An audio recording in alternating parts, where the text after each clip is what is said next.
France Maghreb 2. Bonjour à tous, ravi de vous retrouver sur France Maghreb 2. C'est parti pour le grand forum pour ce vendredi. Nous sommes jusque 18h ensemble, comme d'habitude, avec le plus grand plaisir, bien sûr, accompagné dans quelques minutes de Tarek Mami et de Morad Goual qui nous accompagnent comme chaque vendredi. D'ailleurs, le duo infernal jusque 18h pour parler actu. Restez avec nous, voici le programme pour ce vendredi. Le grand forum avec Christophe Roux sur France Maghreb 2. Au programme de ce grand forum, lors d'un discours à Abu Dhabi, Emmanuel Macron a applaudi la victoire des soldats français à Raqqa, mais la bataille contre Daesh est loin d'être terminée. Macron affirme que la France a gagné à Raqqa, l'OTAN le contredit. Après leurs échecs aux élections en 2017, les Républicains viennent de publier un rapport de réflexion et pistes de travail pour l'avenir du parti, mais les préoccupations des adhérents restent les mêmes, islam, identité et rien d'autre. Alors que le flou entoure la démission de Saad Hariri depuis l'Arabie Saoudite au Liban, on estime que cette démission est anticonstitutionnelle. La question LGF aujourd'hui, Paris après le marché de Noël. La mairie veut supprimer la grande roue sur la place de la Concorde. Soutenez-vous la mobilisation des forains? Vous répondez à cette question sur Twitter, LGF officiel, ainsi que sur la page Facebook France Maghreb 2. Et enfin, et pour terminer, Libertad tout à l'heure, vous avez la parole, alors prenez-la en toute liberté au 01 40 33 9000. En direct sur votre radio France Maghreb 2, c'est parti pour votre grand forum avec aujourd'hui, comme chaque vendredi, le duo infernal Morad Goual, Tarek Mami. Bonjour messieurs.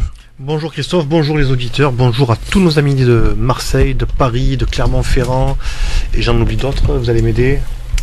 Metz, Reims, Orléans, voilà. Partout quoi. Voilà. Là, je connais que le sud. Ouais. Bonjour Tarek. Bonjour Christophe. Et je ne me permettrai pas de vous donner un qualificatif avant à la fin de l'émission, parce que vous êtes à la technique. Je veux que tout se passe bien.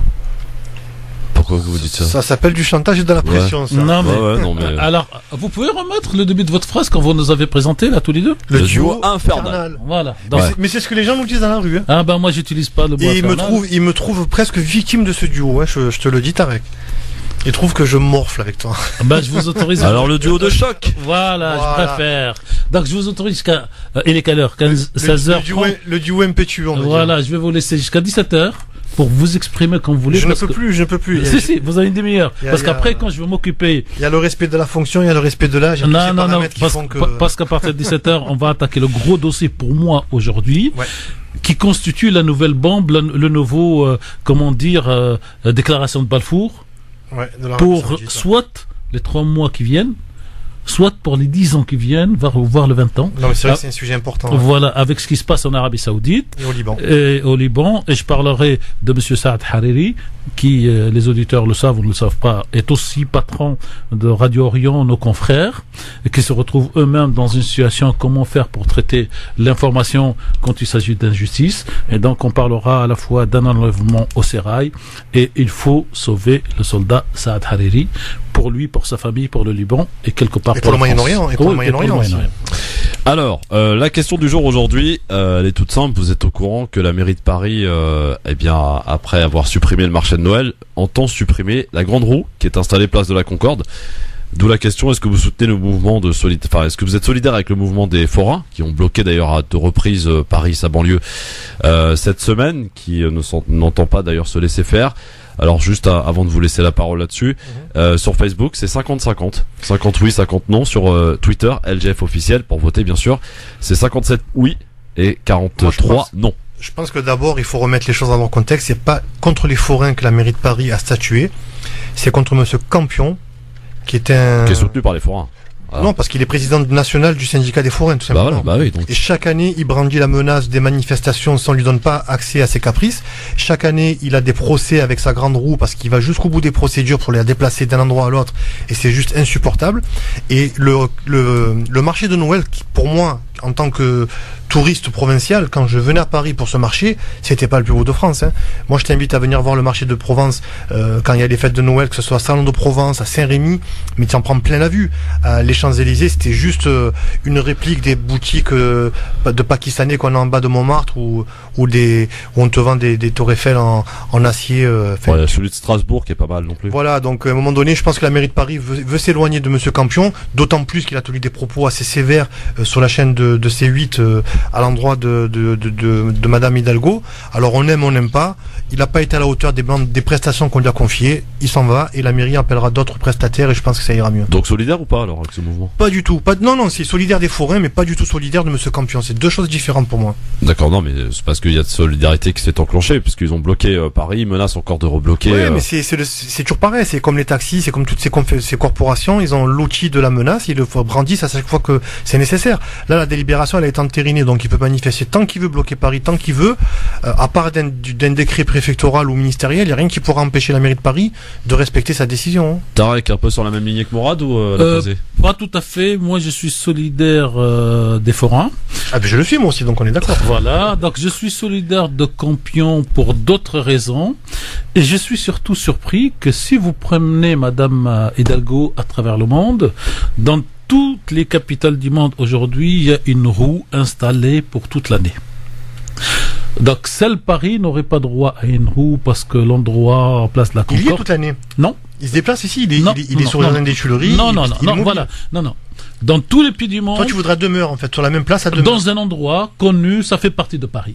Ouais. Et si. Pourquoi elle change de place? Bah oui. Ouais. Ah ouais. Ah bah elle change de place deux fois. L'hiver, elle est sur les Tuileries, l'été, printemps-été, elle est sur le bas des Champs-Élysées. Et pendant un moment, ça coûte cher de mettre, d'enlever et de déplacer. Et puis, comme chaque année, il use et il abuse des procédures pour ne pas déplacer sa roue. Moi, si vous voulez, pour moi, la question, elle n'a qu'à faire, elle n'a pas à dire je ne veux pas de grande roue à Paris. Ah, c'est pas ce qu'elle a dit. Non, si. Parce que elle veut la supprimer. Elle veut la supprimer. Il faut dire, la situation de Monsieur X pose problème, et je veux faire un appel d'offres pour. Non, mais il faut annoncer les choses, faut pas dire les mêmes trucs. Et qu'est-ce qu'elle, en fait, Monsieur Campion est un petit, est un petit bandit qui sait utiliser la loi de ce pays pour atteindre ses fins. Bon, alors elle n'a qu'à se battre avec lui en droit et ils vont se battre en droit. Et je peux vous dire que Monsieur Campion, je ne vais pas dire des choses qui devraient être plus dans le canard enchaîné que sur France Maghreb 2. Il est très introduit donc dans le milieu politique, c'est tout sur tout le monde. Voilà, il a fait tellement des choses, il a rendu service aux uns aux autres. Même dit-on de la gauche, c'est pas un chien. Donc pour moi, il faudrait une roue à Paris, permanente toute l'année, comme à celle de Londres, qui est quelque chose d'extraordinaire. Ou celle de Marseille sur le Vieux-Port. Hein. Ouais, maintenant, elle est récente, ça a 2-3 ans. Oui, mais il n'y a pas de contrainte. Ouais. C'est l'exploitant qui a préféré rester plus longtemps sur le Vieux-Port et de manière définitive ensuite, parce que c'est là où il y a le plus de tourisme. Voilà. Bon. Donc pourquoi pas pareil? Donc, aujourd'hui, Madame Hidalgo a la grosse tête. Pense dans sa tête qu'elle va elle va être réélue en 2019. Elle s'est battue pour obtenir, je sais pas si c'est une bonne chose, le 2024 les Jeux. Parce qu'elle sera encartée avec Macron, tu verras. Hein. Non, mais voilà, je rajoute juste un truc, c'est que Los Angeles qui a accepté de reporter à 2028, a gagné des millions d'euros. Et en fait, quand il y a eu la négociation, ça s'est pas beaucoup dit en France, c'est celui qui prend 2024, il paye de sa poche, et c'est lui qui prend 2028. C'est payé par ce premier. Voilà, il y a apparemment pas mal de détournements d'argent aussi. Et donc, ça mériterait qu'on creuse. Et donc, l'obsession politique, je veux dire, si Bertrand Delanoë n'avait pas joué le jeu déontologique qu'il a décidé lui-même et d'arrêter, elle ne serait pas en train de faire ce qu'elle fait. Par exemple, nous, dans le monde de la radio, elle nous a fait quelque chose d'extraordinaire, volontairement, involontairement, pour tuer l'écoute de la radio. Qui a Anne Hidalgo? Oui, parce que l'écoute de la radio... Qu'est-ce qu'elle a fait? Voilà, c'est Christophe. L'écoute de la radio se fait à plus de 50% dans les voitures. Ouais. À partir du moment où vous enlevez les voitures sur Paris, il n'y a plus personne pour écouter et donc le taux baisse. Et quelques-uns ont aussi de lui expliquer qu'il y a l'inconvénient du gasoil, il y a machin, mais il y a d'autres industries derrière. Et aujourd'hui, on se retrouve, vous n'avez pas de personnes qui courent dans le marathon à Paris, avec des radios dans l'oreille, c'est avec de musique choisie. Et donc, elle attaque tous azimuts en pensant toujours avoir raison. C'est un petit peu comme Emmanuel Valls. Le premier... Oui, mais Tarek, là, sur la décision de ne pas maintenir le marché de Noël en tant que tel avec M. Campion aux commandes, il y a eu unanimité du Conseil parisien quand même. Hein. Est-ce que vous avez assisté... Droite, gauche et Front National. Alors, je vais vous proposer quelque chose, cher Mourad. Je ne sais pas si c'est diffusé le Conseil de Paris, mais comme l'Assemblée nationale, comme le Sénat, si vous avez le temps, allez assister quand elle fait une proposition. et que le débat commence chaud, comme du temps de Chirac, Ouais. comme du temps de Tiberi, comme du temps de Delanoë, qui trouvait les mots pour convaincre et faire voter une partie de la droite avec lui, elle dit, bon, le débat est terminé, on vote, et comme elle a la majorité, elle passe. Donc il y a aussi ce problème-là. Il faudra que vous y alliez, cher Mourad, assister. Et j'allais dire, Monsieur Gaudin à côté est un ange parce qu'il laisse la gauche. Gaudin est très démocrate. Il laisse la parole. Il laisse la parole. Après, il décide. Bon, alors tout de suite, on arrive toujours à Marseille. Hein. C'est un peu comme dans certaines émissions tout à l'heure que tu évoqueras, mon cher ami Mourad. Ça arrive toujours à l'islam et aux musulmans. Vous, c'est Marseille. La relation avec Marseille, tu peux pas imaginer. Elle est. Bon, alors donc vous continuez de voter sur la page Facebook France Maghreb 2. Vous êtes 50%, vous êtes très partagé. 50% à dire oui, on soutient, 50% à dire non. Sur Twitter, c'est un peu plus indifférent. Avec vous, on gagne pas les élections. Hein. Pourquoi? Parce que non, c'est pas moi. Hein. Non, moi qui vote. 53. Non, c'est justement, il allait y venir, c'est Twitter. Sur Twitter, 57% disent oui. Voilà. Et 43 disent non. Donc ça, c'est sur Twitter. Sur Facebook, on est à 50-50. Parité totale. Donc on faudra faire troisième tour. Et c'est intéressant de voir, on en parlait d'ailleurs hier, que sur Twitter, ça touche un public un peu plus varié. Et on voit que les résultats sont parfois, par rapport à une question, sont pas franchement les mêmes que sur Facebook. C'est très intéressant. Avant de parler d'Emmanuel Macron qui est parti au Moyen-Orient là pour essayer de sauver le soldat Hariri. Non, si vous permettez, cher Christophe. Il est parti pour inaugurer l'opération Grand Louvre, pour vendre 2 navires de guerre et gagner beaucoup d'argent. C'est fait. Et la crise de Saad Hariri, le soldat, est arrivée. Donc, il a fait, une étape supplémentaire sur le trajet avant de rentrer sur Paris. Mais c'est sur l'aspect, sur la base militaire d'Abu Dhabi qui m'intéresse d'évoquer dans un instant. Mais il y a Karim qui souhaite vous poser des questions, Tarek Mami. Bonjour Karim. Bonjour Christophe, bonjour Mourad, bonsoir monsieur le directeur de la station. Bonsoir cher monsieur auditeur, toujours à l'écoute. Non, juste une petite aparté. Moi je fais partie des gens, et je crois qu'on est de plus en plus nombreux à croire que l'État palestinien n'existera jamais, pour la bonne et simple raison, c'est que géographiquement il n'existe plus. Je vois pas les Israéliens évacuer 1 million de colons. Ça c'est la première chose. Et deuxièmement, les gens qui pourraient créer un État palestinien n'en veulent pas. Quand je dis les gens, c'est ceux qui dirigent, gèrent le monde, font la loi, décident qui est qui fait quoi, qui dirige, et comme les États-Unis, l'Europe, etc. Par contre, les pays qui veulent un État palestinien ne sont que des minus internationaux, ne sont que des mineurs sur le plan international. Exemple, quand vous prenez l'Égypte, 100 millions d'habitants, elle a moins de pouvoir que la Belgique, qui en a que 8. Donc ça vous donne une idée de... Bon. Et puis de toute façon, ce sont des pays sous tutelle. Faut pas oublier que les États-Unis, la France, décident qui doit diriger. Tout le monde se plaint d'Al-Sisi, mais Al-Sisi, c'est fait que les Américains n'en veulent plus pour qu'il n'y ait plus d'Al-Sisi. C'est pas très compliqué. Mais moi, je voudrais simplement poser 2 questions à monsieur Tarek. Est-ce que vous pensez que l'Arabie Saoudite serait capable de financer une 3e guerre contre le monde arabe et le monde musulman? Elle a financé la première guerre d'Irak. Elle a financé la 2e guerre d'Irak, et c'est pas moi qui le dis, c'est les dirigeants américains. Elle a financé la guerre contre la Syrie. Elle a financé la guerre contre le Yémen. Serait-elle, encore une fois, capable de financer une guerre contre l'Iran? Parce qu'il va de soi faisant partie des grands minus internationaux, des grands mineurs, elle ne fera jamais la guerre elle-même, pour la bonne et simple raison, c'est qu'elle n'est même pas capable de fabriquer le stylo avec lequel elle signe des contrats d'armement, mais elle est capable, par exemple, de trouver tous les prétextes à Israël et aux États-Unis pour attaquer l'Iran ou pour renverser le régime libanais. Quand est-ce que l'Arabie Saoudite aura étanché sa soif de sang musulman? C'est la question que je vous pose.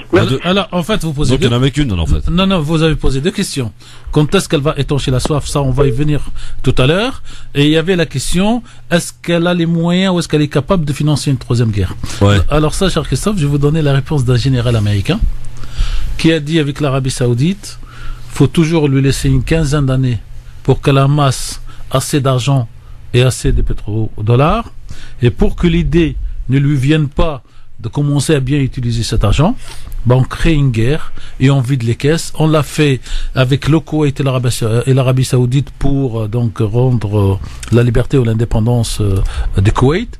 Mais depuis, le Koweït n'est plus jamais tombé dans le piège, c'est-à-dire qu'elle amasse de l'argent, elle fait des choses, elle participe, mais elle porte pas. Et donc aujourd'hui, le problème de l'Arabie Saoudite, c'est qu'elle n'a pas ces milliards pour financer une nouvelle guerre. L'opération dite purge et lutte contre la corruption, ça sert aussi à aller chercher, alors comment ils appellent ça là, trillions de dollars. Donc ils veulent le nouveau, le MBS là, Mohammed Ben Salman va aller chercher 3 trillions de dollars dans la caisse de tous les hommes saoudiens riches pour les appauvrir, pour qu'ils les récupèrent, et il dit dans une confidence qu'il remettra 60% en gros à l'État saoudien et qu'il gardera 40% parce qu'il rêve d'être le plus jeune milliardaire en trillions de dollars dans l'histoire de l'humanité. Et l'autre question, par contre... On y répondra tout à l'heure. On y répondra tout à l'heure, d'autant plus qu'on va la poser à René.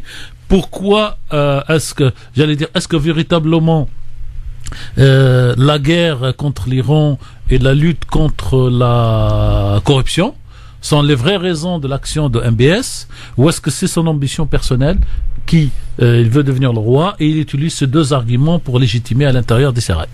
Alors MBS, Mohammed Ben Salman. Mohammed Ben Salman qui a 30 Ben Salman, tout à fait. Non, mais là, qui a quel âge? 32 ans. Plus jeune que Macron. Et son père on a 82. Et il avenir prometteur alors. La France a bien eu des rois pubères. Hein. Ouais. Alors justement Macron, on en parle parce qu'il était à Abu Dhabi sur la base militaire à Abu Dhabi, il a parlé et il a déclaré ceci hier. Nous avons gagné à Raqqa et les prochaines semaines et les prochains mois, je le crois profondément, nous permettront de gagner complètement sur le plan militaire dans la zone irako-syrienne. Mais il n'en sera pas terminé pour autant de ce combat. La stabilisation dans la durée, la lutte contre tous les groupements terroristes résiduels seront d'indispensables compléments à la solution politique, inclusive, plurielle, que nous voulons voir émerger dans la région. Mais surtout, dans plusieurs endroits, de la Corne de l'Afrique au Golfe, en passant par l'Asie du Sud-Est et la bande sahélo-saharienne, nombreux sont encore les lieux où ce combat restera pour les années qui viennent. Un combat aussi militaire. Alors, ça c'est ce qu'il a dit effectivement hier. Il a été un peu contredit quelques jours auparavant par le patron de l'OTAN qui dit que la guerre est loin d'être terminée, que Daesh est un petit peu maintenant une autre manière. Effectivement, on les a écartés de différentes villes, mais ils sont là encore et il faut les combattre. Et puis alors une autre petite question, sauf erreur de ma part, il me semble que la France n'a absolument rien fait pour participer à la libération de Raqqa. Donc c'est un peu quand même fort de café pour se dire on a gagné, la France a gagné à Raqqa. Qu'est-ce qu'elle a gagné la France à Raqqa? Alors moi je vais surtout revenir sur ce qu'a dit Macron. Macron dit on a gagné. Ouais. Et moi j'ai le souvenir que quand on est parti faire la guerre en Syrie, c'était pour destituer Bachar el-Assad. Est-ce qu'on a gagné? Est-ce que Bachar el-Assad a été destitué?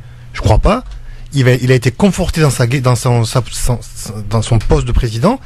Et donc, en fait, on est parti faire quoi en Syrie? Parce qu'aujourd'hui, on arrive à la fin et quand on entend les propos de Macron, on a l'impression qu'on est parti combattre l'État islamique. C'était pas le cas, je crois. Hein. Au départ, non, pas franchement. Non, voilà. Donc, on a une entrée en guerre qui est justifiée par Bachar el-Assad est un tyran. Le printemps arabe arrive aux portes de la Syrie. Il faut qu'on les aide. Et on finit cette guerre 5 ans après en disant on va attaquer l'État islamique et on a gagné. Non, mais il faut qu'on nous explique. On peut pas répondre comme ça à ce propos, quoi.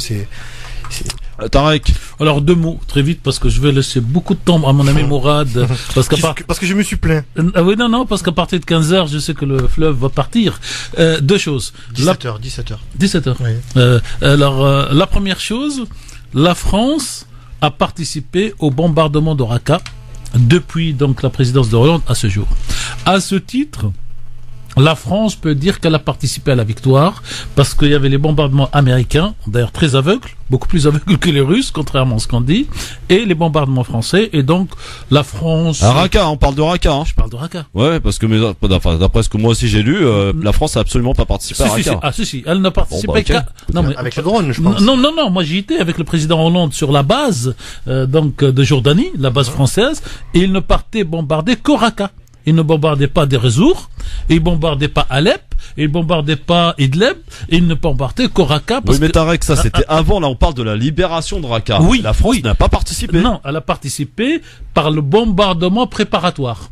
mais la France n'a pas de soldats au sol. Au début des hostilités. Voilà. Et même jusqu'à pratiquement la fin, la France n'a pas de soldats au sol, contrairement aux Américains.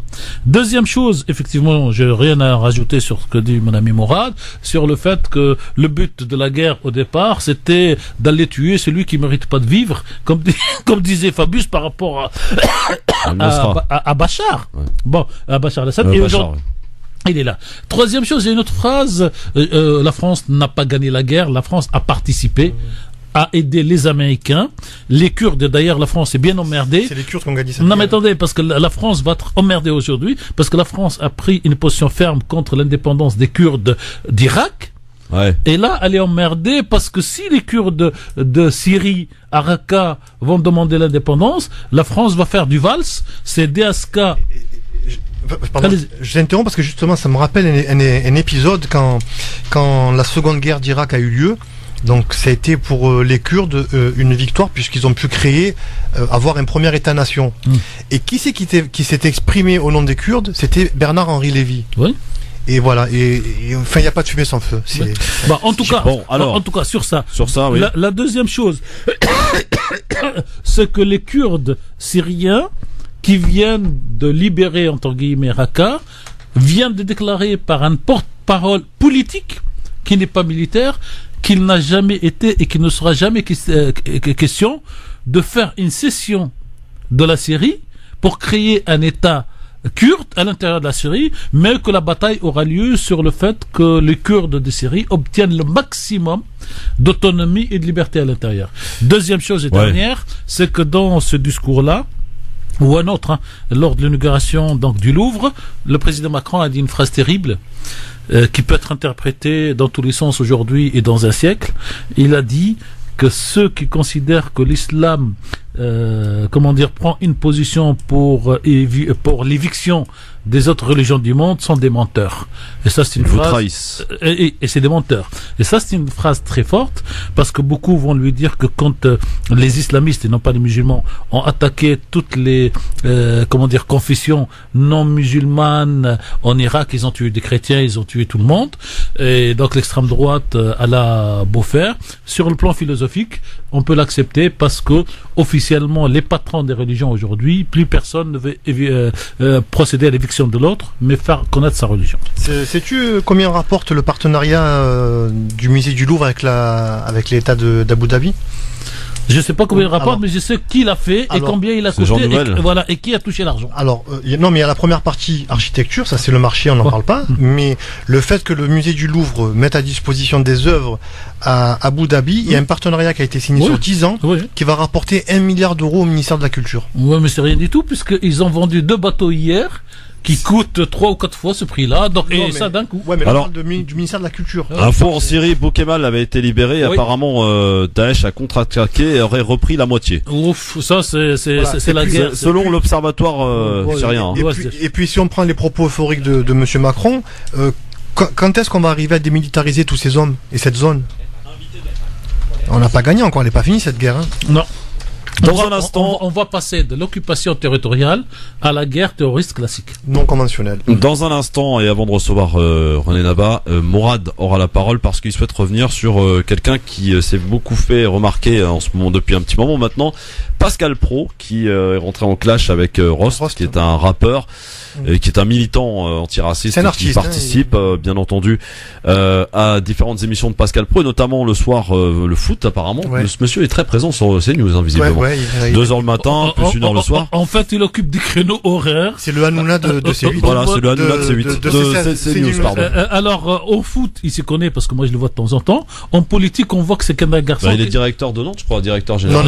Non, il a été président à un moment donné, puis ils l'ont lourdé. Non, mais je sais pas. Mais en tout cas, sur la politique, on voit qu'il est en train d'apprendre en direct les ficelles de la politique internationale et sociale, alors qu'il n'a pas de culture sur ce dossier. Et il se permet de retweeter aussi, je vous demande d'aller voir, de retweeter des fausses informations relayées par la fachosphère sur internet, et en plus il délie à l'antenne ces fameux tweets, donc voilà. C'est de ça que je vais parler justement. Bon, allez, dans un instant on s'en occupe, et René Naba aussi sera notre invité dans un instant pour s'occuper d'un prince qui a beaucoup d'ambition. À tout de suite.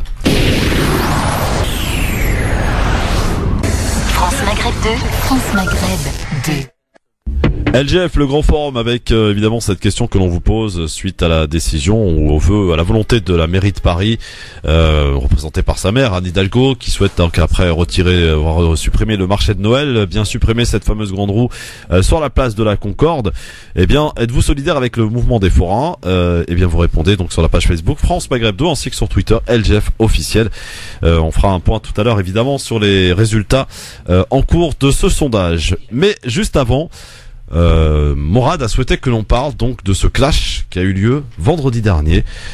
C'était au lendemain, pour situer un petit peu les choses, donc du très vilain geste de votre joueur là à Marseille, Patrice Evra, voilà, qui d'ailleurs doit passer aujourd'hui un entretien. Il a été mis à pied, hein, je crois qu'il va être il a été mis à pied, mais il va être certainement licencié aujourd'hui.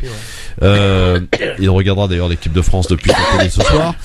Ceci étant, donc il y avait Rost en plateau et Pascal Pro évidemment, Jacques Vendroux qui en début d'émission avait pris la parole pendant très longtemps et qui avait bien battu le fer. Et voici ce qui se passe au moment où eh bien Pascal Pro donne la parole à Rost. Difficile de défendre Patrice Evra sur ce coup-là. La charge est très violente là. Mais la charge de Evra était violente. Mais non. Ah, vous mettez un coup de pied dans un supporter, vous pouvez. Je sais pas dans quel état d'ailleurs est le supporter. Mais... Première chose. Il n'y a pas grand chose à mon avis. Comment ces supporters arrivent déjà ça, c'est sur un le terrain? Oui, mais c'est important. Non, attendez. Si c'est ça ta défense, si c'est ça ta défense, à mon avis, on va pas aller loin. T'as parlé 10 minutes. Si c'est ça ta défense, on va pas aller loin. Je peux juste te répondre. Donc, première chose, ça c'est la première chose. La deuxième chose, quand toute votre vie vous subissez des insultes racistes quand il Arrêtez de mettre l'accent. Non, là, je vous interromps. Arrêtez de mettre les insultes racistes à tout bout de champ sur le débat. Ça suffit. Alors, c'est intolérable. C'est intolérable.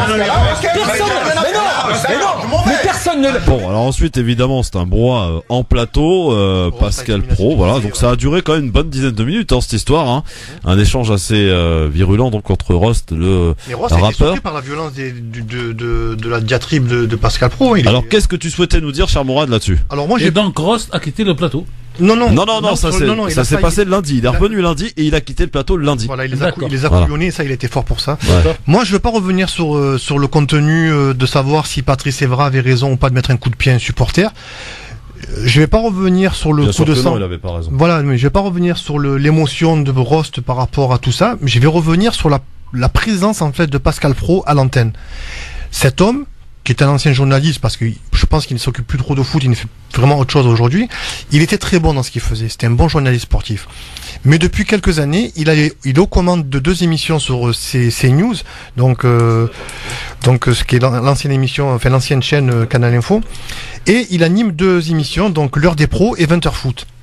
Et donc 20h foot, il anime ça avec des chroniqueurs qui sont divers et variés, parmi lesquels donc Rost, mais aussi un certain Jacques Vendroux, qui est un journaliste européen, un journaliste sportif, de Radio France, France Inter, pardon.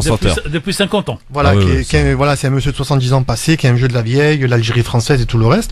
Et sur l'heure des pros, c'est une émission qu'il co-anime avec 2 chroniqueurs, un de droite, un de gauche, et celui de droite, il est représenté par monsieur Jean-Claude Dacier, ancien journaliste, ancien patron de TF1, ancien patron de l'Olympique de Marseille, lui aussi ancien Algérie française.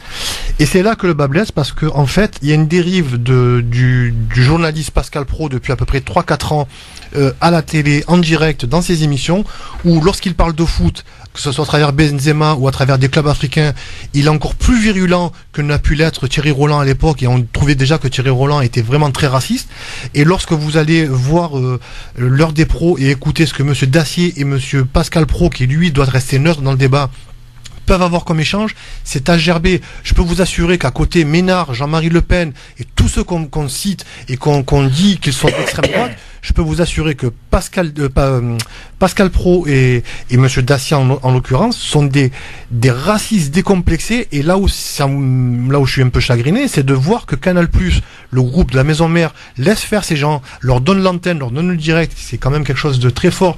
Et moi, je suis tombé, mais vraiment par hasard, sur cette scène où Pascal Pro s'en prend à Rost. Là, on a eu le son. Je peux vous dire que quand vous voyez les gestes, il était c'est un délire, quoi. Il était en train de se battre, Pascal Pro. pro. Fallait voir les images, c'est violent. Et à côté de ça, il y a le geste et la parole. C'est-à-dire qu'on n'a pas le droit en France de dire qu'on est contre le racisme. Et sur son émission où il est dans l'heure des pros, c'est tous les jours arabes, musulmans et maghrébins. On y mange tous les jours de l'arabe. Si je peux me permettre, il n'est pas le seul. Mais ce qui est pas normal, c'est qu'on puisse se donner l'antenne en direct à une heure de grande écoute. Alors on se pose toujours la question de quoi sert le CSA. À un moment donné, je crois que le CSA, il faut qu'il commence à nous répondre. Il faudrait peut-être que les téléspectateurs le saisissent. Hein, il a été saisi à plusieurs reprises. Le CSA fait une politique de manière qui est très stratégique, c'est qu'il ne répond à personne. Non, quand vous avez 20 000 personnes qui saisissent le CSA, Hanouna, alors ça coûte des millions. Alors, les nôtres aiment bien se plaindre. Alors c'est à l'État de s'inquiéter de ce qui se passe au CSA. Non, c'est au CSA de s'auto-saisir de certains dossiers, mais c'est surtout aux téléspectateurs qui n'est pas content de saisir le CSA. Ce que nos auditeurs ici à France Maghreb et dans les autres radios dites communautaires, et elles n'ont rien de communautaire parce que ce sont des radios françaises comme les autres, n'écrivent pas, ne saisissent pas, ne contestent pas, et que les quelques-uns appartenant à cette culture ou à ces communautés quand ils passent sur le plateau, en dehors de roast, subissent la boue et ne réagissent pas pour espérer pouvoir revenir. Je vais aller plus loin. Canal+, à travers cette émission, ne fait passer à l'antenne que des gens qui sont mis en examen pour des faits divers. Jean-Claude Dacier, je rappelle, est mis en examen pour les malversations financières lorsqu'il était président de l'Olympique de Marseille. Il lui est arrivé de recevoir, une fois, il a reçu un plateau de chroniqueurs marseillais. Sur les 3 invités, 2 étaient mis en examen pour des délits liés à des problèmes financiers. Donc, je veux dire, c'est un homme qui plus de, voilà, tout ce qui traverse sa peau est sans mauvais. Et je comprends pas qu'il puisse encore avoir un micro et un plateau télé avec du direct à des heures de grande écoute. Ça, moi, encore une fois, tu fais une fausse focalisation, est-ce que je peux comprendre, parce que c'est d'actualité pour Pascal Praud. Mais je t'invite à écouter, à regarder un petit peu tout ce qui se fait ailleurs. Je t'assure qu'on est, on n'est pas loin, enfin, au niveau de l'imitation de ce que l'on peut retrouver dans les émissions de débat. Je veux citer une radio, une grande radio, Ardisson, une grande radio qui a une émission de liberté, de l'expression tous les jours. C'est quasiment pareil, hein. Il y a que des mises en examen. Les chroniqueurs, c'est que des mises en examen. Et ça, les auditeurs doivent le savoir. Voilà. On donne la parole à des repris de justice ou à des gens mis en examen. Et après, on s'étonne que la France va mal. Comme le disait Tarek, la radio est écoutée dans les voitures, dans les véhicules. Vous imaginez le gars qui écoute Pascal Praud toute la journée, toute la semaine. Mais à un moment donné, le mec, il est endoctriné. C'est lui qu'il faut déradicaliser, pardon. Terminé pour Pascal Praud, c'était l'avis de Mourad Goual, je précise, que l'on a écouté donc à l'instant. Alors je vais dire aux auditeurs qui ne s'inquiètent pas s'ils ne m'écoutent plus, c'est le 3/4 d'heure de monsieur Tarek Mami qui va démarrer. Bon, alors monsieur Tarek Mami, je vous propose, si vous le voulez bien, d'accueillir un monsieur que nous avons eu d'ailleurs le plaisir de recevoir à plusieurs reprises sur France Maghreb 2 dans cette émission en particulier, monsieur René Naba, bonsoir. Bonsoir. Alors, précisons que monsieur René Naba est d'abord journaliste, parce que nous, les journalistes, on aime bien garder ce titre quand on a exercé cette profession. Et par ailleurs, donc, il a été représentant de l'AFP, et aujourd'hui, il a l'un des sites de recherche, d'information, de documentation et d'investigation, comme disent les Américains, le plus important, sinon le plus important, sur le monde dit arabo-islamique, c'est Madaniya Info, sur lequel vous pouvez trouver ces informations rares, précises, documentées, que vous ne trouverez pas dans ce que nous appelons aujourd'hui de plus en plus les médias mainstream. Allez, monsieur Naba, bonsoir, bienvenue sur France Maghreb 2. Bonsoir.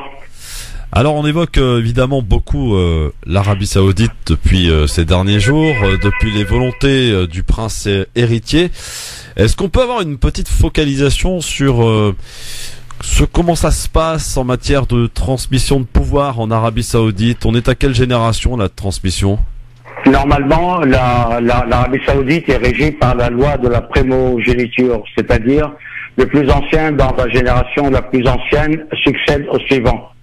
Et la génération des fils d'Abdelaziz n'est pas terminée parce que avec Salman, il y a encore Talal, le père de Walid ben Talal, et Ahmad, l'ancien gouverneur de la Mecque, qui a été dégommé. Donc, mais du coup, avec Salman, on est, avec un coup de force, une révolution de palais, un grand coup de balai, on est arrivé à la 3e génération. Toute la 2e génération a été évacuée. Ça, c'est une révolution de palais considérable. En fait, tout se passe comme si le roi, qui est Alzheimer, assez avancé en âge et de santé précoce, et a voulu déblayer le terrain pour céder le pouvoir directement à son fils. Ce qui ne s'est jamais produit dans le royaume, et contraire aux principes fondamentaux du royaume. Donc on est en train d'arriver à une infraction considérable qui met mal à l'aise les grandes tribus qui ont forgé le pacte de consensus du royaume. Normalement, le pouvoir a été partagé entre deux grandes tribus depuis la mort d'Abdelaziz, entre le clan Sudairi, c'est-à-dire Fahd, Faisal et le reste, Sultan, Salman, les 7 frères, Ahmad, tous sont des frères Sudairi, et de l'autre côté, Al-Shammar, qui était dirigé par le roi Abdallah, et dont le fils, le chef de la garde nationale, Mot'ab, a été dégommé aujourd'hui. Il était chef de la garde nationale, et pour la première fois dans l'Arabie Saoudite, chef de la garde nationale, c'est-à-dire qui est constitué des tribus, un des piliers du régime, qui était toujours stationné en dehors des grandes villes, et qui était la défense du royaume, a été dégommé par des mercenaires de Blackwaters.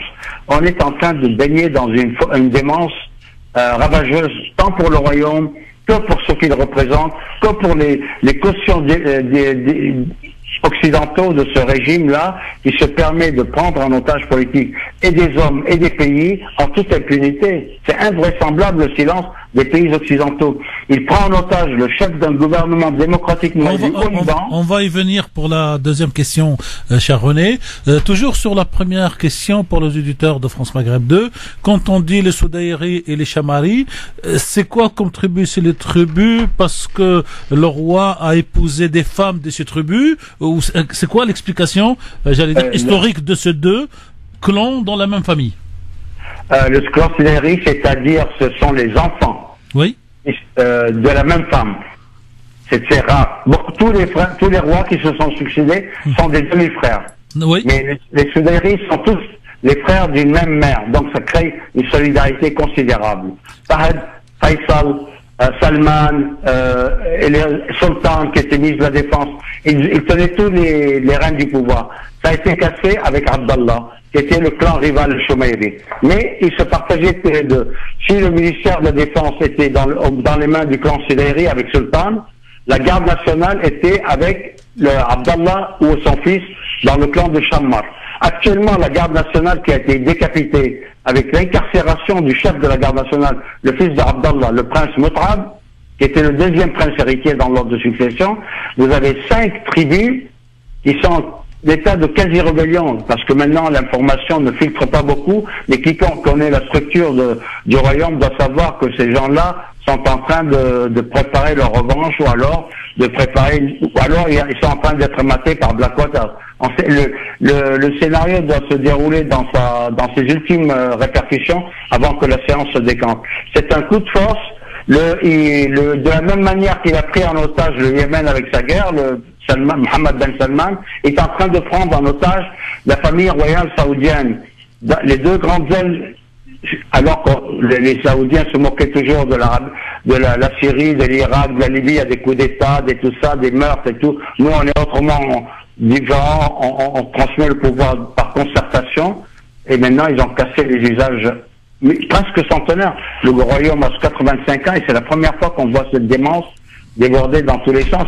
Non seulement on a fait un gigantesque coup de filet qui a emporté on a bloqué 1700 comptes bancaires parmi les milliardaires du royaume, on a mis en résidence surveillée quarantaine de personnalités, des ministres et des princes, mais sans la moindre décision judiciaire. C'est un arbitraire absolu. Ça ne se voit jamais dans le monde. On peut mettre des gens en prison, mais là, il n'y a aucune décision de justice sous prétexte de la lutte contre la corruption, alors que dans le royaume, il n'y a aucune loi qui prévoit, qui prescrit, qui prohibe la corruption. Tout le régime est fondé sur la corruption. Ça gangrène le royaume. René Naba, alors peut-être un petit mot sur Bandar Ben Sultan, l'ancien patron des renseignements, et d'un côté, et de l'autre côté sur Talal, plus connu pour le fait qu'il vit aux États-Unis et que beaucoup de son argent vient de Twitter aujourd'hui, d'Apple, de Walt Disney et de cinéma. Alors un petit mot peut-être sur chacun de ces deux pôles. Bandar Ben Sultan a été 20 ans ambassadeur d'Arabie Saoudite aux États-Unis. Et lorsque Bush a voulu envahir l'Irak, il a téléphoné à minuit. Et ça a été la première personne au monde à être informés de l'invasion. Ils ont pris une photo pour immortaliser ça. À tel point ils étaient intimes qu'on l'appelait Bandar Bush. Et lorsqu'il y a eu le raid du 11 septembre contre le symbole de la puissance américaine, et donc l'Arabie Saoudite était impliquée, Bush a assuré Bandar qu'il n'y aura aucune inquiétude pour l'Arabie Saoudite. Il a affrété 2 avions spéciaux. Tous les princes saoudiens qui étaient en Amérique ont été acheminés par vol direct en Arabie Saoudite pour échapper à la colère du genre. Bandar, après ça, a été le chef du Conseil national de sécurité, c'est-à-dire c'est lui qui a dirigé la guerre des djihadistes terroristes islamiques contre la Syrie, l'Irak. Et actuellement, mais comme c'est une personne qui aimait beaucoup la dive bouteille, à un moment donné, il a été tombé dans un coma. Il a perdu la bataille de Syrie face à Nasrallah, dans les célèbres batailles de Kalmoun. Et donc, comme il buvait beaucoup, il a été en coma éthylique et actuellement il est hospitalisé pour être sevré éthyliquement et redevenir à la normale. C'est la 2e fois qu'il fait une cure de désintoxication alcoolique. Il est parmi les arrêtés ou pas? Décideur du royaume, il était complètement, absolument tout le temps en état d'ivresse. Mais est-ce qu'aujourd'hui il est parmi les arrêtés ou pas? Non, pas lui, parce qu'il était hospitalisé en dehors. Il n'est plus rien là. Il n'est plus rien. Et un petit mot. Et puis, au niveau de la corruption, lorsqu'il y a eu la transaction Tornado, la vente de 150 avions anglais à l'Arabie Saoudite, ça lui a permis de toucher dans les 10 milliards d'euros, de dollars de commission, parce que c'était une transaction de 110 milliards de dollars, les avions, plus la maintenance, plus la formation des pilotes, plus. Lui, ça lui a permis de récolter 10 milliards de dollars à lui seul. C'est le prix que payent les Saoudiens de leurs réserves monétaires pour assurer l'avenir post-pétrolier. Si vous permettez, on passe à Talal, avant donc de dire un petit mot sur le Premier ministre Hariri. Alors, Talal, s'il vous plaît. Vous parlez de Walid Ben Talal. Talal, c'est son père. Il est déjà... Sur Walid, oui. Walid, mais Walid a sa fortune, il est dans le même cas que Hariri. C'est un binational libano-saoudien. Et lorsque le Maroc, qui est le cousin germain de Hicham Ben Abdallah Al-Alawi, parce qu'ils ont imposé les 2 sœurs, il a été intervenu. Le roi du Maroc, le commandant des croyants auprès du gardien des Luciens, est intervenu lorsqu'il a dit que Melta, il est saoudien, on s'en fout du reste. Il n'est pas libanais pour nous, il est saoudien. Walid est le fils d'un grand propriétaire terrien, Talal. Et donc, il a fait une opération foncière, et c'était avec l'agrandissement de l'urbanisation du royaume, ils avaient beaucoup de terres, c'était désertique, et ils ont vendu au prix fort des terrains qu'ils avaient, et à partir de là, il s'est lancé, il a renfloué la First National City Bank lorsqu'il y a eu le grand crash financier de 2008, et après, il a pris Motorola, Walt Disney, Dolce & Gabbana, il a beaucoup spéculé, il a beaucoup gagné, et maintenant, il devient un danger. C'est un type qui a prôné la modernisation du royaume. Mais à un moment donné, il a critiqué Donald Trump, et Donald Trump a dit à l'Arabie Saoudite, à Salman, il faut le punir celui-là. Mais tout se passe comme ça d'une manière arbitraire. Il y a un fou aux États-Unis et 2 fous en Arabie Saoudite, et le monde est au bout d'un précipice, parce qu'il n'y a pas de loi, il n'y a pas de justice. Normalement, il a critiqué Trump, on est dans la démocratie en Europe. Donc c'est tolérable de critiquer Trump. Mais lui, il s'est vengé, il a demandé à Mohammed Ben Salman de le coffrer. Et il est coffré, il a perdu 2 milliards de dollars rien que par son incarcération. Voilà. On a la situation de non-contrôle. Hein. C'est une captation d'héritage, une captation de régime, c'est invraisemblable, ça ne s'est jamais vu. Et la pratique d'otages, je dois vous le dire, est une constante de la pratique de la politique saoudienne. Les premiers, ils ont Nasser Saïd, vous devez le savoir pour mémoire. C'était l'opposant saoudien. Il avait écrit un livre sur l'Arabie Saoudite, un royaume maléfique. Il a été kidnappé à Beyrouth en 75. Ah, déjà. Par du service palestinien. Ils l'ont embarqué, les Saoudiens, ils l'ont jeté par-dessus bord, au-dessus de l'Arabie Saoudite. Voilà. Plus jamais de traces. Il y en a d'autres. Voilà. Il y a eu aussi un autre prince sultan, Ben Turki, en 98 à Genève. Aussi, il a été torturé. Après, maintenant, il est complètement paralysé. Hariri, c'est le 3e. Le 4e otage, c'est le président du Yémen qui est en résidence surveillée en Arabie Saoudite. On le sort. Voilà. On va passer à faire une déclaration approuvant la sage politique de l'Arabie Saoudite qui sert l'islam. Voilà. On va passer, si vous permettez, à une personnalité qui est plus proche de nous, c'est Saad Hariri, parce que les Libanais... de la France. Oui, c'est ça, parce que la France, le Liban, nous, j'allais dire, on se reconnaît quelque part psychologiquement beaucoup plus dans la personnalité de Hariri, par l'action de son père qui a été assassiné. D'abord, est-ce que M. Hariri a la citoyenneté française? Non, il peut pas. Là, ça devrait être trop gros. Il est premier ministre investi du Liban, il est otage d'Arabie Saoudite, et là, alors, au déshonneur de la France, on se vend des missions françaises en Arabie Saoudite. Nicolas Sarkozy et Emmanuel Macron. Et la France avait souscrit à un arrangement qui vient s'installer en France, oui, mais qui soit tenu à une obligation de réserve. C'est-à-dire, on ne demande pas à l'Arabie Saoudite qui a commis un abus de droit. C'est un premier ministre élu, investi par le Parlement libanais. Il doit retourner au Liban et retrouver sa liberté et sa souveraineté. Non, ils cautionnaient l'incarcération morale de Hariri.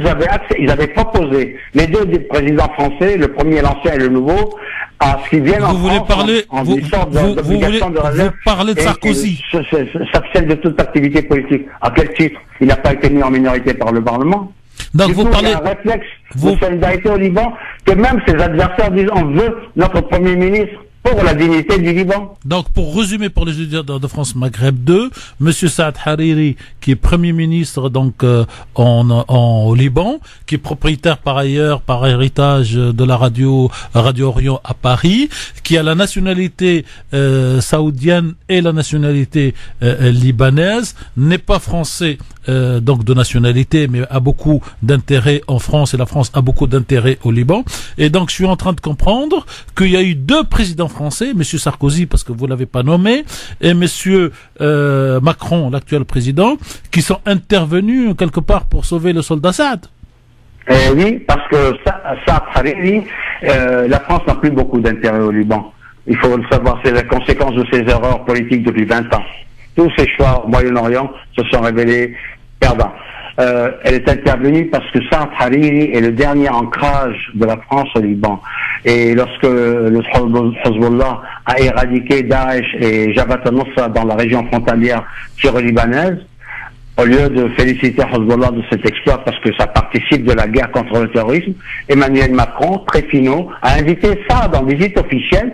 Saad qui est décoré de la Légion d'honneur, du commandeur de la Légion d'honneur, alors que c'est un premier ministre failli politiquement et financièrement. Il l'a invité parce que Saad Hariri devait servir de paravent aux entreprises françaises dans des sociétés mixtes, dans des projets de reconstruction de la Syrie, d'où la France est exclue à la suite de sa déconfiture en Syrie et des choix malheureux tant de Sarkozy que de Juppé, que de Bernard-Henri Lévy et que de François Hollande et Laurent Fabius. Donc ça, c'était l'ultime bouée de sauvetage de la France, et avec son incarcération, la France perd aussi un grand maillon de sa présence au Liban. Donc la France est aujourd'hui incapable de peser sur l'échiquier du Moyen-Orient pour imposer, entre guillemets, à l'Arabie Saoudite de libérer Monsieur Saad Hariri, qui est à la fois un otage un peu particulier dans la situation de l'Arabie Saoudite aujourd'hui. Il est un otage libre de se déplacer, mais avec deux mais avec deux gardes-corps. Il est obligé de se déplacer entre son domicile et le domicile de sa famille. C'est tout. D'accord. Il ne peut pas aller nulle part. D'accord. Lorsque l'émissaire français a été le voir, il y avait un officier de sécurité qui va verbaliser tout, qui avait pris un verbatim, un procès verbal. C'est quoi ça? Imaginez-vous si c'était Bachar el-Assad qui avait fait ça. Tout à fait. Ou alors un président algérien. Ou aussi, comme les déclarations, le dictateur Sisi. Moi, je veux bien. Alors, il n'y a pas une dictature. Dernière question, René, une réponse très très courte. Est-ce qu'aujourd'hui, comme on le lit dans la presse de Liban, tous les Libanais, y compris les adversaires de M. Hariri, donc y compris quelque part le Hezbollah, y compris M. Berri, font une question d'honneur de faire revenir Saad Hariri dans son pays? Il l'a intronisé un héros libanais malgré lui, alors qu'il n'a pas d'étoffe de héros. C'est une catastrophe. C'est ça. Donc, ils sont obligés pour le principe de la souveraineté libanaise. C'est pas l'Arabie Saoudite, c'est pas le Liban, qui est l'ultime pays arabe à affronter Israël. Le Liban, le plus petit pays arabe, est l'ultime pays arabe à affronter directement Israël. Victorieusement, il va pas craindre l'Arabie Saoudite qui va lui dicter sa politique à distance. Ma question, de corruption. Ma question et réponse par oui ou par non. Tous les Libanais soutiennent aujourd'hui Saad Hariri? Sauf les mercenaires de l'Arabie Saoudite, c'est-à-dire Samir Janja, l'allié privilégié, le plus grand sanguinaire de la guerre du Liban et l'allié privilégié d'Israël. Merci René Naba. Merci René Naba. À très vite. À très bientôt sur France Maghreb 2. Voilà, un éclairage très intéressant. Info qui vient de tomber, apparemment une voiture folle a foncé devant un lycée du côté de Blagnac. Alors je sais pas où se trouve Blagnac en France, il y aurait des blessés. C'est dans le centre de la France. On va... non, pour moi c'est Blagnac, je verrais ça plus vers Bordeaux, moi je sais pas. Entre Toulouse et Bordeaux, Blagnac. Ouais, voilà, c'est ça. Donc apparemment il y a des blessés, on va regarder ça pendant la pub. Dans un instant, on va alors moi je vous écoutais attentivement avec René Naba, Tarek Mami, vous parlez donc de Saad Hariri qui est retenu en Arabie Saoudite. La question a été posée ce matin au ministre des Affaires étrangères, Jean-Louis Le Drian, qui lui dit il n'y a pas de prise d'otage de Saad Hariri. Et vous avez eu la réponse donc de monsieur René? Oui, on aura la réponse de monsieur le ministre. Voilà, à tout de suite. Et on va parler de l'Arabie Saoudite avec vous, Tarek. Et on va parler aussi de Saad Hariri pour votre petit papier à suivre. C'est comme dans la série du prisonnier, là. Le gars était... Et on connaît les limites, où est-ce qu'il peut se déplacer, quoi. À tout de suite, juste après la pub et la question du jour aussi. On va faire un point d'ailleurs sur le sondage. Est-ce qu'il a évolué ou pas? À savoir, la mairie de Paris qui, après avoir supprimé le marché de Noël, entend supprimer la grande roue installée place de la Concorde. Eh bien, est-ce que vous êtes solidaire du mouvement de solidarité avec les forains? Vous répondez sur Facebook France Maghreb 2 ou sur Twitter LGF officiel. À tout de suite. France Maghreb 2, France Maghreb. France Maghreb 2, France Maghreb 2.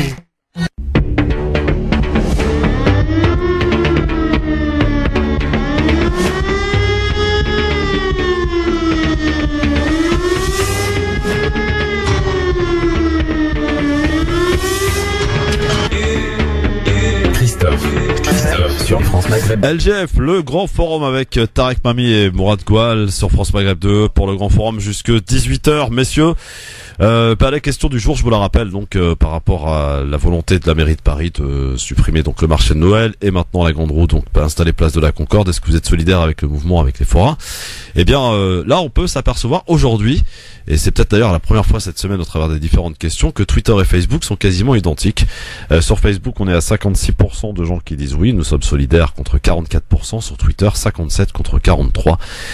Donc voilà, c'est un peu le grand public, j'allais dire, qui est solidaire avec les forains. On verra s'ils seront autant solidaires la semaine prochaine quand ils auront bloqué 2-3 fois les routes en région parisienne. On verra.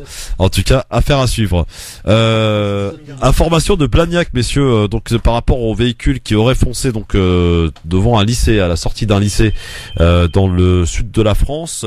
Alors c'est quand même extraordinaire. La première information qu'on reçoit, bon, mis à part évidemment qu'il y aurait 3 ou 4 blessés, c'est le conducteur du véhicule ne serait pas fiché S, messieurs. Est-ce que c'est une information essentielle pour ce type d'information et surtout à l'heure où nous parlons? Vu maintenant la configuration de la construction de l'information, ils sont obligés de commencer par savoir si c'est quelque chose de terroriste ou pas, pour ensuite dérouler et préparer en boucle pendant 24 heures une actualité sur ce fait-là, pour amener des experts dont on sait très bien qu'ils n'ont ni la compétence ni l'expertise sur certains sujets. Mais voilà, c'est une mode journalistique, c'est voilà, on vit avec maintenant. Alors, avant de parler, de reparler, j'allais dire, de l'Arabie Saoudite et aussi de Saad Hariri, parce que c'est lié finalement, Ali qui nous appelle au 01 40 33 9000. Bonsoir Ali. Bonsoir Christophe, bonsoir Monsieur Mani et bonsoir à vos invités, aux auditeurs. Bonsoir Ali, on vous écoute. Bonsoir Ali. Oui, donc je voulais intervenir là, vraiment, vous m'avez fait plaisir et à l'ensemble des auditeurs d'avoir invité Monsieur René Naba, une grande personnalité, un grand journaliste. Et vraiment, je me suis régalé parce que c'est de la pure information, je pense. Et merci de nous l'avoir fait parvenir à l'antenne. Hormis ça, sur l'Arabie Saoudite, je pose une question. D'un seul coup, il y a Mohamed Ben Salman qui monte au pouvoir soudainement, d'une manière très très artificielle, et en plus de cela, il prône de modifier la religion, le wahhabisme, de le destituer en fait, de l'éclaircir, que ce soit une religion moderne, une religion tolérante, etc. C'est un courant juridique, le wahhabisme. Bah, ça serait pas pour vous déplaire, hein, vous, non? Comment? Ça serait pas pour vous déplaire, puisque vous êtes en masse à dénoncer le wahhabisme. Je veux dire, le fond de l'affaire, en fait, vu que Mohamed Ben Salman, il est monté de manière fulgurante, ceux qui sont derrière l'Arabie Saoudite, les Saoudiens, nous savons très bien que c'est des anglo-saxons qui ont créé le wahhabisme, sionisme, etc., qui s'en servent actuellement dans leur géopolitique, géostratégie. C'est un outil tactique, avec Daesh, etc. Donc, comme la coque wahhabite s'essouffle avec le soutien au terrorisme, je vais aller vite, avec le soutien au terrorisme, les Saouds sont devenus un boulet pour les pays occidentaux qui soutiennent les Saouds et le wahhabisme. Et donc, cette volonté de Mohamed Ben Salman de vouloir supprimer le wahhabisme, etc., ne serait non, il ne veut pas supprimer le wahhabisme. Il parle pas supprimer changer d'orientation.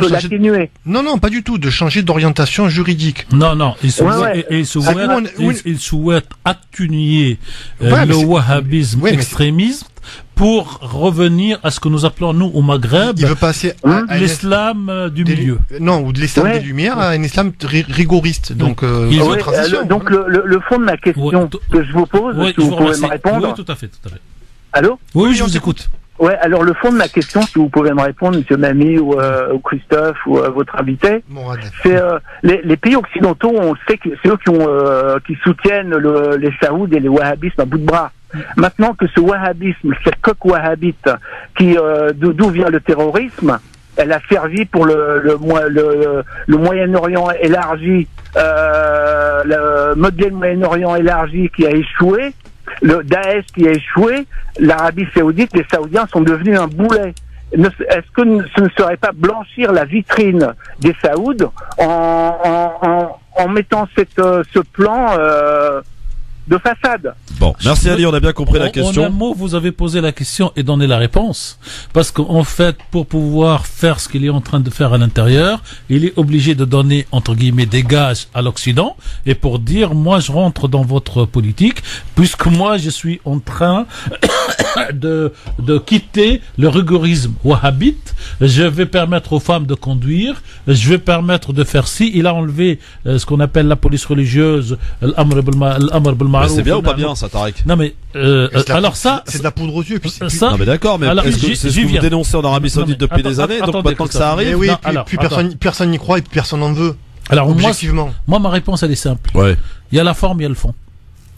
Sur la forme, il utilise tous les moyens de modernité pour qu'il soit apprécié comme le réformateur qui arrive enfin en Arabie Saoudite. Et pour cela, il explique qu'il a besoin d'avoir un pouvoir quasi absolu, parce que la société saoudienne est très rigoriste, très conservatrice, et que s'il restait dans la négociation et le consensus avec ce cousin, il pourrait pas. Et ça fait plaisir à l'Occident. Mais en réalité, il n'a qu'une seule obsession. Mais là, je vais presque commencer mon papier sur l'Arabie Saoudite. Alors, si vous mettez un jingle, cher Christophe, on va mettre le jingle, évidemment, pour la vie tranchée, tout de suite sur France Maghreb 2. Qu'est-ce qu'il y a, Mourad? Non, j'aurais voulu compléter. Non, mais j'aurais voulu compléter avant que Tarek rentre. Tu compléteras après. Voilà. Non, c'est parce que c'est en rapport avec l'intervention de notre auditeur. Oui, qu'est-ce qu'il y a? Les pays occidentaux n'ont pas intérêt à ce qu'une réforme positive de l'islam wahhabite en Arabie Saoudite ait lieu, parce qu'ils ont besoin de cet alibi qui terrorise toutes les populations dans le monde entier. Et si demain l'Arabie Saoudite devient un bon élève, comment nos dirigeants occidentaux pourront justifier, comme maintenant un instant on en parlait de l'accident de véhicule qui a lieu à Blagnac à côté de Toulouse, si on n'a plus de méchants wahhabites à se mettre sous la dent, comment on va justifier qu'un simple accident de voiture puisse devenir probablement un attentat terroriste? Voilà. Alors en 15 secondes, dans la tête de Trump et des Américains conservateurs, on va oublier l'Arabie Saoudite qui officiellement fait de la réforme pour s'occuper de l'Iran et des chiites. Donc le plan B est toujours prêt chez les Américains. Alors on y va pour le papier donc concernant l'Arabie Saoudite avant de s'attaquer à Saad Hariri avec Tarek Mami, jingle. 5,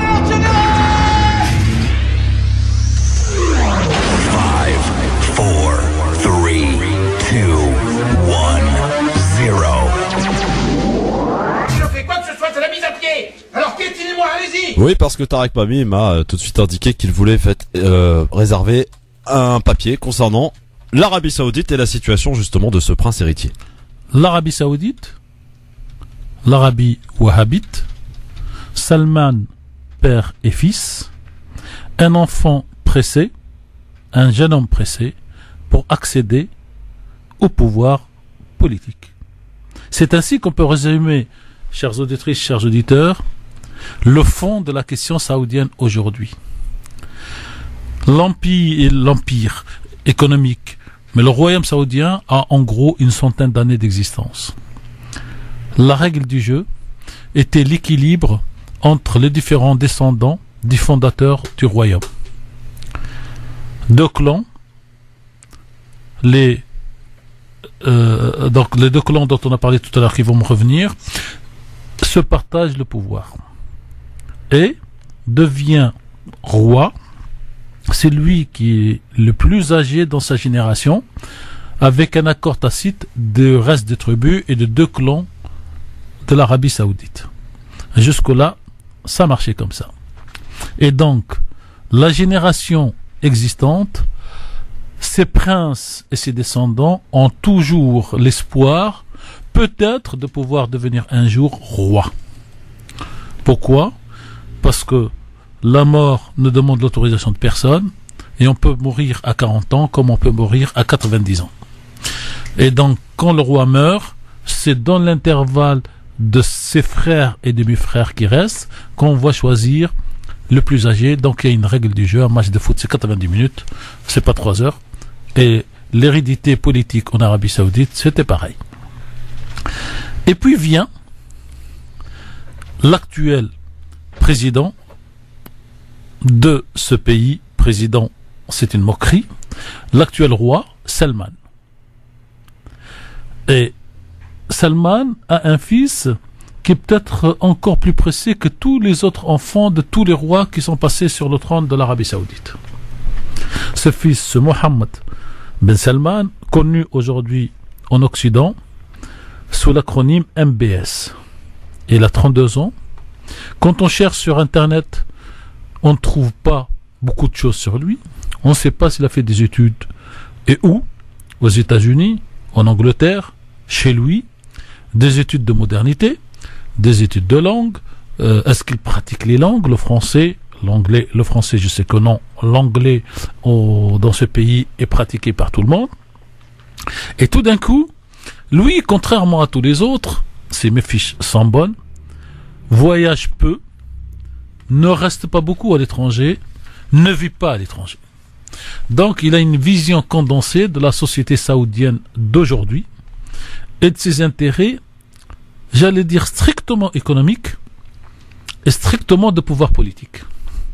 Et il va voir donc les Saoudiens, en tout cas les princes, les uns et les autres, qui vivent beaucoup à l'étranger, qui ont pour lui beaucoup de qualités et beaucoup de défauts, mais qui ne sont pas pour la majorité de ceux qui vivent à l'extérieur, comme le fils de Talal, donc Talal lui-même, qui n'ont pas cette avidité pour le pouvoir politique. Et son père va arriver en 2015. Nous sommes en 2017, nous ne sommes même pas en 2018.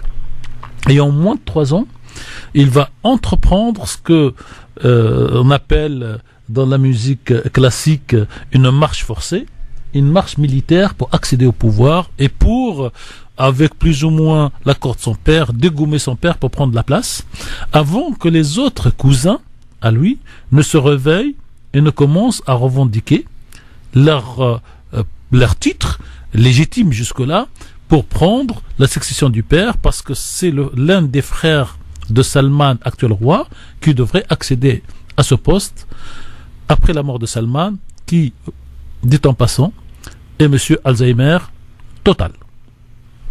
Et avec l'accord de son père, avec le soutien de la droite américaine, avec le soutien des Israéliens, il va entamer donc cette marche forcée. Cette marche forcée va commencer en juin 2015, ou à une période où il y avait l'autre candidat naturel beaucoup plus âgé que lui, Naïf, qui devait prendre la succession donc du roi actuel Salman. Et dans la règle donc de l'Arabie Saoudite, il y a un roi et il y a un vice-roi qui attend la place.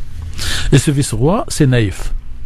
Et en 2015, donc, il est décidé par le père et le fils de chambarder le mode d'hérédité politique pour passer non pas du grand frère au frère suivant dans la même génération, mais de passer directement du père au fils, et donc de Salman à Mohammed Ben Salman. Il y a eu des mouvements à l'intérieur de la famille royale, mais beaucoup ont été achetés par l'argent, et d'autres, on leur a expliqué que pour donc que l'Arabie Saoudite reste ce qu'elle est, il faut que ça passe comme ça sera plus simple en termes de lecture. Et c'est dans le cadre de cette succession et de cette modification qu'on va entamer la guerre du Yémen, pour montrer que si Salman et son fils ne peuvent pas tout de suite faire une guerre à l'Iran, et ils pourraient faire une guerre à l'Iran à travers le Yémen, les Houthis qui sont chiites. Et une répression féroce va se mettre en place dans l'est de l'Arabie Saoudite, peuplé majoritairement, en tout cas en grande partie, par les chiites. Et je rappelle que c'est dans cette région de l'est qu'il y a le pétrole saoudien. Et il y a à peu près 6 mois, Salman fait une première tentative pour que son père abdique et pour qu'il prenne la place. Lever des boucliers dans la famille royale et un petit peu recul. Et pour ceux qui lisent l'arabe ou l'anglais, parce qu'ils ne sont pas en français, vous avez un monsieur Twitter de l'Arabie Saoudite, il s'appelle Mujtahid. Nous avons Mujahid à France Maghreb 2. Sur le Twitter, vous tapez Mujtahid. Et vous allez trouver toutes ces informations qui ne sortent jamais nulle part sur le tweet. Et c'est comme ça qu'on va apprendre des choses. On parlera dans quelques minutes de Saad Hariri. C'est comme ça qu'on va apprendre comment Saad Hariri a été obligé de démissionner. Et donc c'est dans cette ambiance qu'ayant échoué la première fois à prendre le pouvoir, pas Saad, mais donc MBS, va regarder comment faire la deuxième tentative, et c'est ce qui est en train de se passer devant nos yeux. Alors certains disent qu'en fait ces conseillers américains et sa boîte de sécurité, c'est le bloc Waters qui ont fait la loi en Irak après l'invasion de l'Irak pendant plusieurs mois. Et ce qu'il est en train de faire aujourd'hui, c'est un mélange de ce que s'est fait dans l'Irak des années 60 par Saddam dans les années 80 jusqu'à aujourd'hui, par la révolution chinoise. Ça veut dire faire un choc dans la société pour faire peur aux hésitants et pour éliminer les résistants. D'où cette opération, donc arrivée samedi dernier, d'arrêt. Dans les premières dépêches et informations, on a eu 11 princes, une trentaine de fonctionnaires, de hauts fonctionnaires, dont un prince qui était le patron donc de la gendarmerie, mais surtout, on parle aujourd'hui d'à peu près 300 personnes et jusqu'à 1000 personnes. Pour résumer, donc, ce monsieur pressé d'arriver au pouvoir, il va mettre un masque qui s'appelle lutte contre la corruption.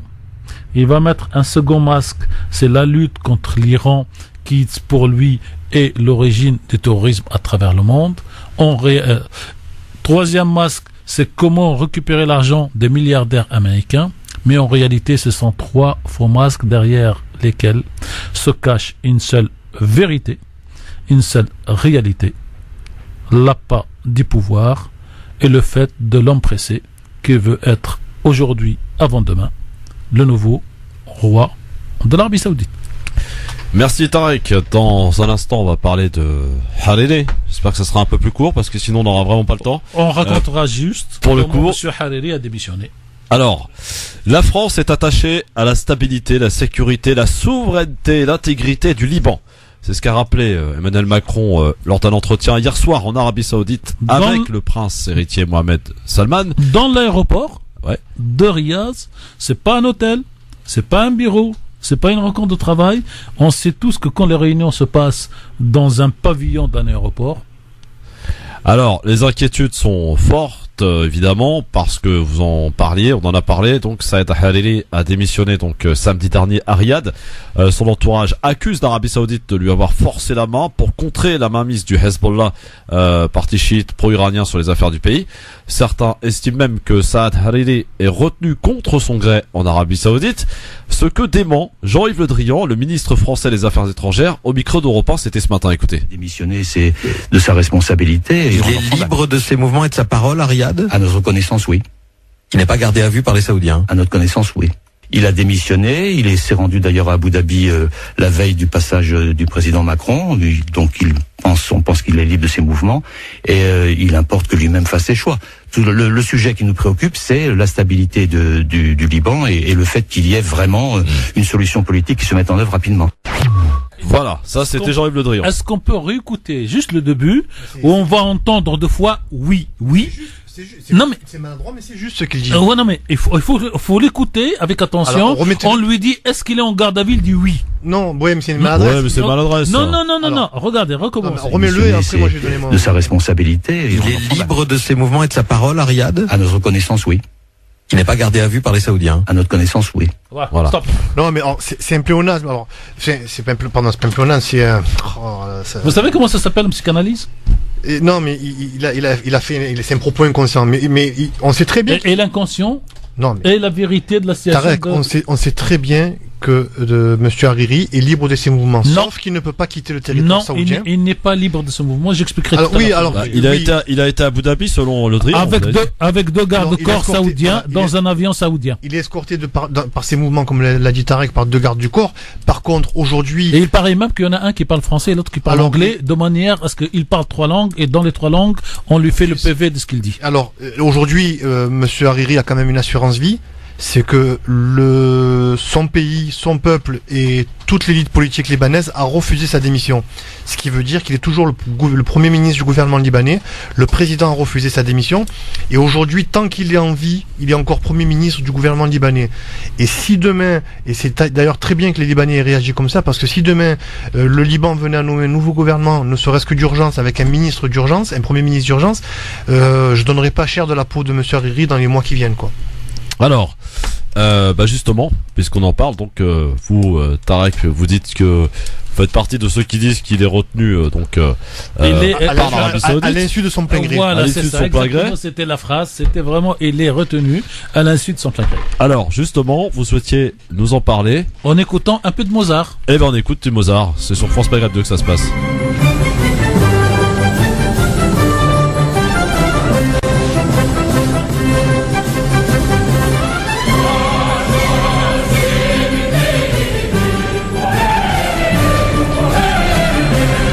Merci Christophe, on va laisser Mozart au fond de ce que je veux dire.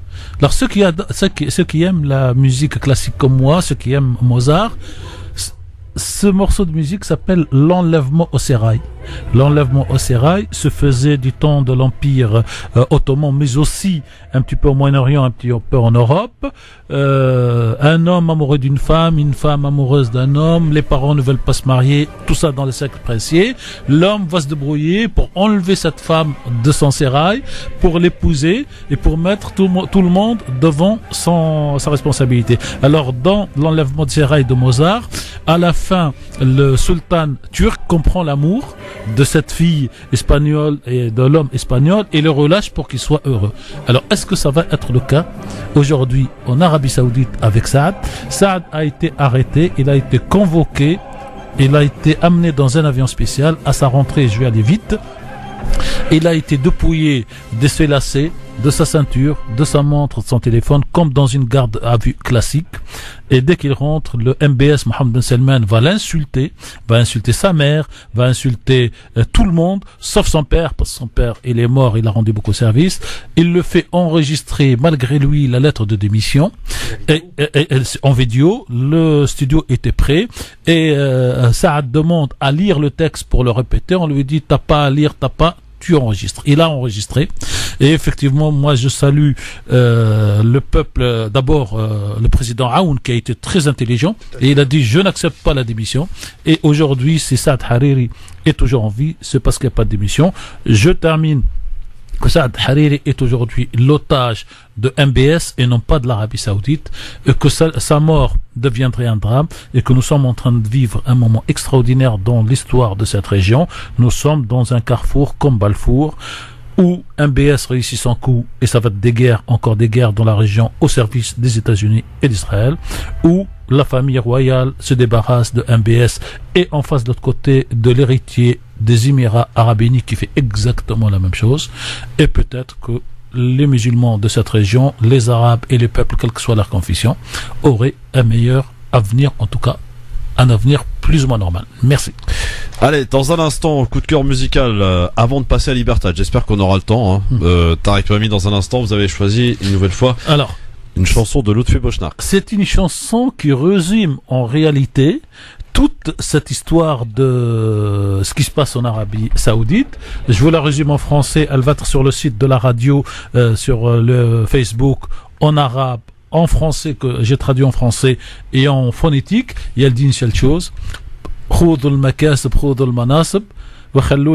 donc vous prenez les privilèges, les fauteuils, les sièges, le pouvoir, l'argent, mais laissez-nous notre pays sans guerre, sans mort, sans drame.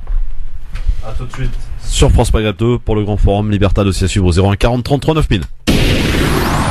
Donc l'envolée va commencer à 2 minutes, parce que dans la musique arabe c'est plutôt 7 minutes, 8 minutes, 9 minutes, et la première partie c'est la préparation. Mais le texte qu'il faut retenir: je suis un citoyen perplexe, j'attends de vous une réponse, ma maison est dans toutes les rues, dans chaque coin et dans chaque porte, je me contente de ma patience et de mon silence, ma fortune est un tas de terre, car je ne crains pas la pauvreté, mais toute ma peur et mes craintes viennent du brouillard et du manque de conscience qui vous caractérise.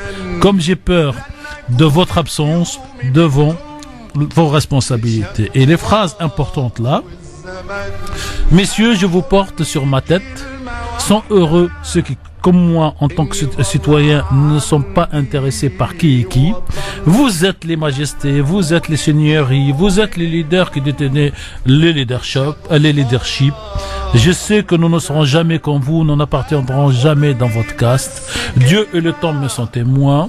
Je n'ai qu'un seul rêve: qu'il me reste un pays, une patrie, pas de guerre, pas de ruine, pas de catastrophe, pas de malheur. Alors, occupez les postes, prenez les privilèges, mais laissez-moi mon pays, ma patrie. Voilà les paroles de Lutfi Bochnar qui sont très fortes pour ceux qui écoutent et comprennent la langue arabe, et qui en clair dit: vous battez pour des places, et moi les places je vous les laisse, mais ne détruisez pas nos pays. Allez, il nous reste très peu de temps pour Libertad, alors soyez là au taquet. 01 40 33 9000. Bonsoir. Oui, bonsoir, salam alaikum. Alaikum salam, votre prénom, cher monsieur? Abdallah. Vous nous appelez d'où? De Montrouge, 92. On vous écoute, Abdallah. C'est une question pour Tarek. J'allais dire Tarek Mami pour Tarek. Oui, je vous en prie. Alors, tout à l'heure, il avait dit qu'il y avait je sais pas si j'ai très bien compris, qu'il y avait un risque entre la démission de Saad Hariri et un déclenchement d'une nouvelle guerre dans la région. Je voulais savoir quel rapport entre sa démission et parce que le texte de la démission de Hariri qu'il n'a pas écrit vise uniquement l'Iran, et dit que l'Iran est responsable de tous les malheurs de la région et du terrorisme, et comme le Hezbollah est le bras armé dans ce texte de l'Iran, et donc le fait de le faire sortir de son poste de Premier ministre permet une légitimation d'une prochaine guerre programmée, on ne sait pas qui, parce que les Saoudiens on discute avec les Israéliens sur une guerre au Liban contre le Hezbollah. Les grands gagnants là seront les Israéliens qui iront prendre encore plus de terre du côté du Golan. Voilà, Abdallah, pour la réponse. D'accord, mais quel rapport avec sa démission? Parce qu'il démissionne ou pas? Parce qu'aujourd'hui, il est infusible aujourd'hui. Aujourd'hui, il est neutre dans le conflit. Aujourd'hui, il a dans son gouvernement des ministres chiites. Donc, quand il saute, il n'y a plus de gouvernement. C'est un peu comme Saddam Hussein. Hein. Il n'y a plus de ministres. Et donc, il n'y a plus de légitimité pour l'État libanais. Voilà, Abdallah, merci beaucoup. Bonne soirée. Bon, votre question, est-ce qu'on a le temps d'en prendre un nouveau? Allez, rapide. Allô, bonsoir. C'est pas grave, on est en retard. Merci beaucoup. 01 40 33 9000. Et bien sur ce chat, on va se souhaiter évidemment. On va prendre un troisième parce que celui-là. Ouais, c'est vrai qu'il faut pas rester sur une défaite. Jamais. Allô, bonsoir, France Maghreb 2, bonsoir. Allô, bonsoir. Salut, salam alaikum à tous. Alaikum salam, on vous écoute, Méziane. Voilà. Eh bien, écoutez, en fin de compte, c'est pas la peine de tourner autour du pot. Vous avez vu que Donald Trump a voulu remettre en question le protocole qui avait été signé avec l'Iran. Oui. Donc, d'une certaine manière, ils sont en train de provoquer l'Iran. Oui. Et comme l'Iran est un grand joueur d'échecs, et en plus une puissance militaire, plutôt. Non, mais militaire, elle produit ses armes. Oui, elle produit ses armes, et même des satellites. Oui. Et ils se disent, on leur a voulu les coincer d'une certaine manière en pensant qu'ils allaient refuser, qu'on allait rentrer dedans. Il a bien joué. Il a réussi à signer un traité de paix, entre guillemets. Oui. Et au bout du compte, ça les arrange pas parce que Israël et l'Arabie Saoudite, ce sont des belligérants qui veulent avoir le pouvoir dans la région. C'est les deux pays qui veulent avoir le pouvoir parce qu'ils sont au service de la même cause et des Américains. Merci Méziane. Merci. C'est terminé pour cette semaine en tout cas. Merci Mourad, merci Tarek. La semaine prochaine, on vous donnera un peu plus la parole, c'est promis. Je m'en tiens garant. À qui? Aux auditeurs. Voilà. Aux auditeurs. Pourquoi tu l'as pas la parole? Je suis muselé. Le bureau des plaintes est fermé. Ah oui, c'est vrai que votre chef là-bas il s'appelle Muselier. Non. Et vous, quand vous venez ici, vous êtes muselé. Merci messieurs, bon week-end. Rendez-vous lundi sur France Maghreb 2 pour le grand forum 16h. Il est 18h01. Pardon pour le retard. C'est pas de ma faute. Le flash, le rappel, Marine Guerel. Bonsoir Marine. Bonsoir à tous. Les présidents français et allemands veulent réformer d'urgence l'Europe. Emmanuel Macron a reçu son homologue allemand ce matin à l'Elysée. Les deux hommes ont dit partager le sentiment profond d'une refondation nécessaire de l'Union européenne. Les deux présidents sont dans les Vosges cet après-midi. Ils ont inauguré un mémorial dédié à la Grande Guerre. L'année 2017 marquée par une recrudescence des actes terroristes isolés. C'est le constat de François Molins ce matin. Le procureur de la République de Paris qui précise aussi que 690 Français, sans compter les enfants qui ne combattent pas, se trouveraient toujours en Irak et en Syrie. Plusieurs militantes féministes ont mis en ligne aujourd'hui un site internet afin d'alerter sur les violences faites aux femmes sous la forme d'un compteur répertoriant le nombre de féminicides, de viols et d'agressions sexuelles depuis le début de l'année. Le site interpelle directement Emmanuel Macron. Qu'attendez-vous pour déclencher un plan d'urgence? Ce site accompagne aussi une pétition lancée dimanche 5 novembre et qui a déjà recueilli plus de 120 000 signatures. Depuis le début de l'année, 105 femmes ont été tuées par leur conjoint. Le coût des moyens alloués par l'Élysée à Brigitte Macron et ses collaborateurs s'élève à 440 000 € par an. C'est le porte-parole du gouvernement, Christophe Castaner, qui a indiqué ce chiffre à l'Assemblée nationale en réponse à une demande des députés insoumis. Sport, du football ce soir avec le match amical entre l'équipe de France et le Pays de Galles. C'est à partir de 21h au Stade de France. Et puis les All Blacks se sont recueillis à l'Arc de Triomphe avant leur match face aux Bleus samedi au Stade de France. Les rugbymen néo-zélandais ont déposé une gerbe de fleurs devant la tombe du soldat inconnu hier soir, 2 jours avant les commémorations du 11 novembre. France Maghreb 2, service, info, musique, divertissement. France Maghreb 2. France Maghreb.